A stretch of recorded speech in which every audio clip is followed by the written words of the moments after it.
Assalamualaikum warahmatullahi wabarakatuh. Perkenalkan, nama saya Ajeng Resti Pertiwi dari 11 Perhotelan 3 akan membawakan materi mengenai renang gaya bebas. Yang pertama, renang gaya bebas merupakan dalam bahasa Inggris disebut dengan crawl, berarti merangkak. Hal ini karena teknik renang gaya bebas dilakukan dengan posisi atau sikap badan terlungkup atau menghadap ke permukaan air. Selain itu, posisi kedua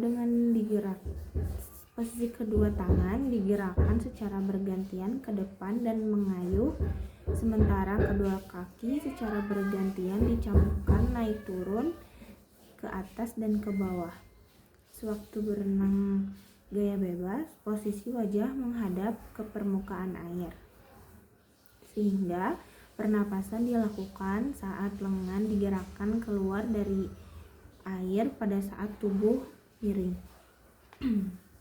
Pada saat pengambilan nafas, perenang bisa memilih untuk menoleh kepala ke samping kiri atau ke samping kanan dan dilakukan secepat mungkin.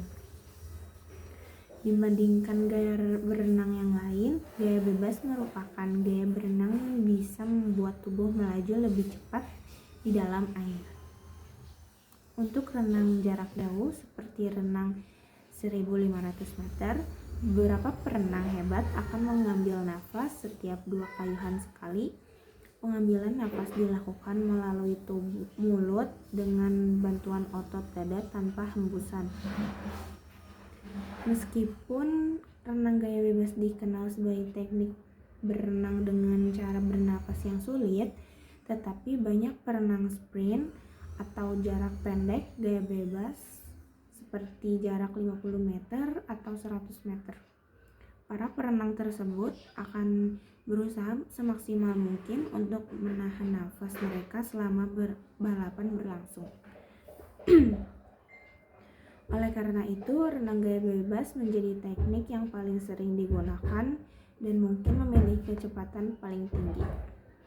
Adapun teknik dasar renang gaya bebas, yang pertama, start. Pada nomor renang gaya bebas, perenang melakukan posisi start di atas balok start. Badan dibungkukkan ke arah air dengan lutut sedikit ditekuk. Kedua, posisi tubuh. Posisi tubuh saat berenang adalah streamline, yaitu hampir sejajar dengan permukaan air. Tubuh juga harus berputar pada sumbunya. Gerakan yang mengakibatkan posisi tubuh naik turun atau ke kanan kiri harus dihindarkan.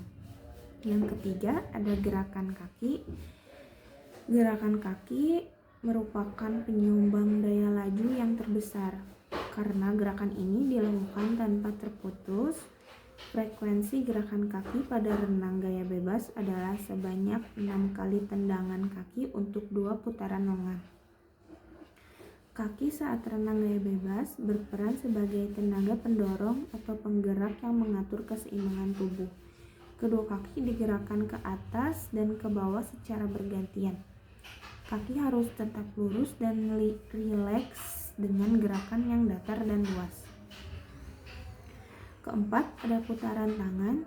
Putaran tangan pada gaya bebas terjadi secara bergantian. Ketika satu tangan melakukan dorongan ke belakang, tangan yang lain bergerak di udara untuk melanjutkan gerakan memutar seperti mengayuh. Telapak tangan harus menghadap ke bawah ketika menyelam dan lengan harus sedikit ditekuk. Kekuatan utama berasal dari lengan atas dan bahu. Dan gerakan tangan yang tepat membantu mengurangi resistensi air dan meningkatkan kecepatan. Yang kelima, ada putaran kepala. Putaran kepala yang benar adalah elemen penting dalam teknik renang gaya bebas. Kepala harus tetap dalam kondisi netral dan memutar hanya saat diperlukan mengambil nafas. Pernafasan dilakukan saat lengan digerakkan keluar dari air, saat tubuh menjadi miring dan kepala berbaling ke samping. Sewaktu mengambil napas, perenang bisa memilih untuk menoleh ke kiri atau ke kanan. Yang terakhir ada koordinasi gerakan. Gerakan tangan, kaki, dan pernapasan sangat penting dalam gaya bebas. Gerakan tangan dan kaki harus sinkron dan terkoordinasi untuk menciptakan dorongan yang kuat ke depan. Pernapasan harus terjadi dengan ritme yang sesuai dengan gerakan tubuh. Dan perenang harus berusaha untuk menjaga kelancaran gerakan tanpa gangguan. Nah, itulah penjelasan terkait renang gaya bebas yang bisa saya sampaikan. Wassalamualaikum warahmatullahi wabarakatuh.